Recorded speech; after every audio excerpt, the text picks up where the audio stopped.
uma curiosidade sobre o movimento feminista. Diferentemente do que as pessoas acreditam, as primeiras ideias e fundadoras do movimento feminista não surgiram de mentes femininas, mas sim de pensadores revolucionários. E já no século XVIII, período conhecido pelos estudiosos como proto-feminismo, proto que quer dizer aquilo que vem antes do oficialmente conhecido como movimento feminista. No século XVIII, a primeira feminista teórica, Mary Wollstonecraft, já foi altamente influenciada por ideias, né, tanto do iluminismo quanto do anarquismo individualista. Mary Wollstonecraft conheceu seu marido Gilbert Imlay e conheceu com ele as ideias do anarquismo individualista.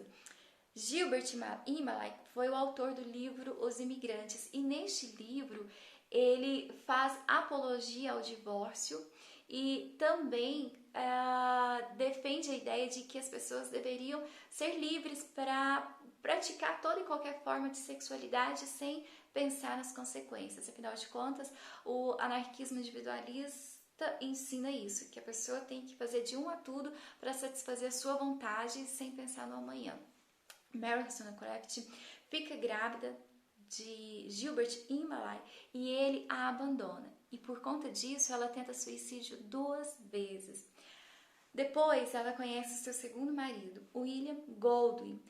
William Golding, conhecido como um dos pais do iluminismo, o iluminismo que nasce no século XVIII, também chamado como Idade da Luz, período em que as pessoas abrem mão, né, trocam sua fé em Deus pela razão e também pela ciência. William Golding era totalmente contra o casamento e era também contra a monogamia. Ele passou durante toda a sua vida fazendo críticas, né, a esse padrão, né, tradicional, sempre criticando tanto a monogamia quanto o casamento. William Golding era o principal inimigo do mais importante pensador do conservadorismo, que foi o Edmund Burke. Mary Wollstonecraft foi tão influenciada, né, por esses caras que ela chegou ao ponto de dizer que casamento é uma fraude. Mary Wollstonecraft foi quem incentivou a própria irmã a abandonar o marido e o filho. E Mary quem organizou, quem planejou, quem esquematizou tudo para acontecer a fuga da irmã. E essa irmã depois sofre sérias consequências por causa dessa aventura. Mary Wollstonecraft também se apaixonou por Henry Fuseli. Ela teve vários amantes. Ela se apaixonou perdidamente por Henry Fuseli, só que o cara era casado. E ela chegou ao ponto de propor à esposa dele para que elas dividissem o mesmo homem. Claro que a esposa não aceitou. Mas o que ela está fazendo aí? Ela está propagando a ideia que na época era conhecida como amor livre, mas que hoje nós conhecemos como poliamor.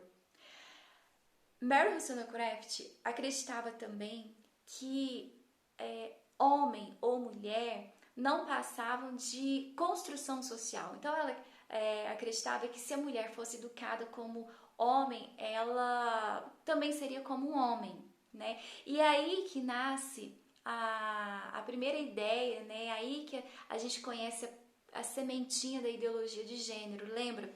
A ideologia de gênero prega que não existe homem, não existe mulher, existe um gênero que é uma construção social. Enfim, voltando para Mary Wollstonecraft. Então, ela vai reproduzir, ela reproduz, né, as ideias que ela adquire, né, com esses pensadores revolucionários. Nessa mesma época havia, no século XVIII, um Marquês de Sade, que era muito famoso. Ele era um pornógrafo, ele escrevia romance pornográfico, ele era misógino, ele dizia que, ele chegou ao ponto de dizer que mulher só existia para satisfazer ao homem sexualmente falando.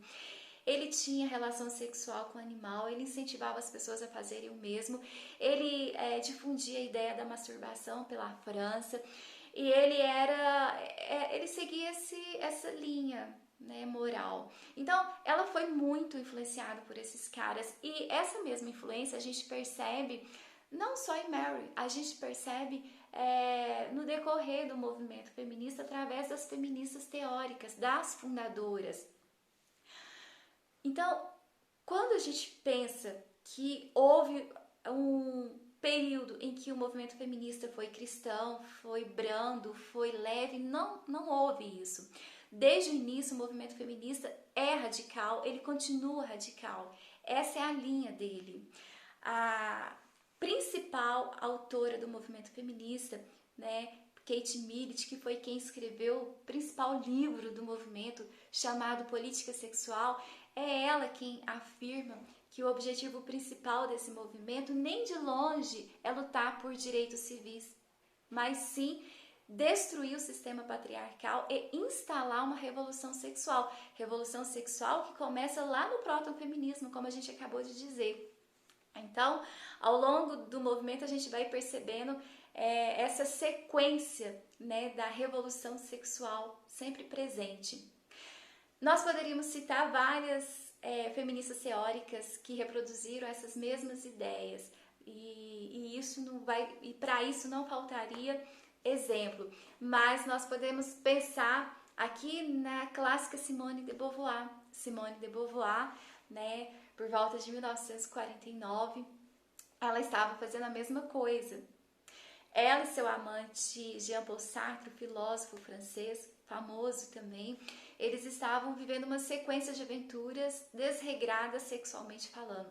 Simone de Beauvoir aliciou várias de suas alunas menores, teve relação sexual com elas. Não só isso, Jean-Paul Sartre ficou animado, pediu para que Simone de Beauvoir o ajudasse nessa mesma aventura. Simone de Beauvoir coloca essas alunas na cama de Jean-Paul Sartre, eles formam trisais e ela tem vários amantes, ele também vários amantes, e isso acontecendo tudo ao mesmo tempo. Simone de Beauvoir conhece, acho que todas as aventuras possíveis de sexualidade. Essas meninas, alunas dela na época, né, várias ficaram até grávidas. Simone de Beauvoir não só providencia o aborto, como ela ajuda a realizar.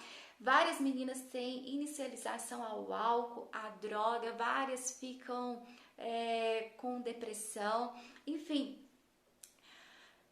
Tudo isso a gente vai caminhando pela história do movimento feminista e vai vendo uma sequência, né, uma repetição dessas mesmas ideias revolucionárias do ponto de vista sexual. Interessante é que Simone de Beauvoir, quando chega no final de sua vida, ela escreve uma carta a um de seus amantes e nessa carta ela diz o seguinte, que tudo que ela queria era ser uma das mulherzinhas de Sartre. Por quê? Porque Sartre se referia às mulheres recatadas, às mulheres que seguiam um padrão tradicional, né, moralmente dizendo, ele se referia a elas como mulherzinhas. E aí, depois que Simone de Beauvoir experimentou todas as aventuras sexuais possíveis, as mais depravadas, enfim, aquelas que ela ensinava, que ela pregava, que ela dizia que era aquilo que ia tornar a mulher liberta, era aquilo que ia tornar a mulher feliz, que a mulher precisava sim se libertar, experimentar tudo aquilo para ela se sentir realizada. Pois bem, ela experimentou e no final de sua vida ela percebeu que nada daquilo fez dela uma mulher livre e muito menos uma mulher feliz.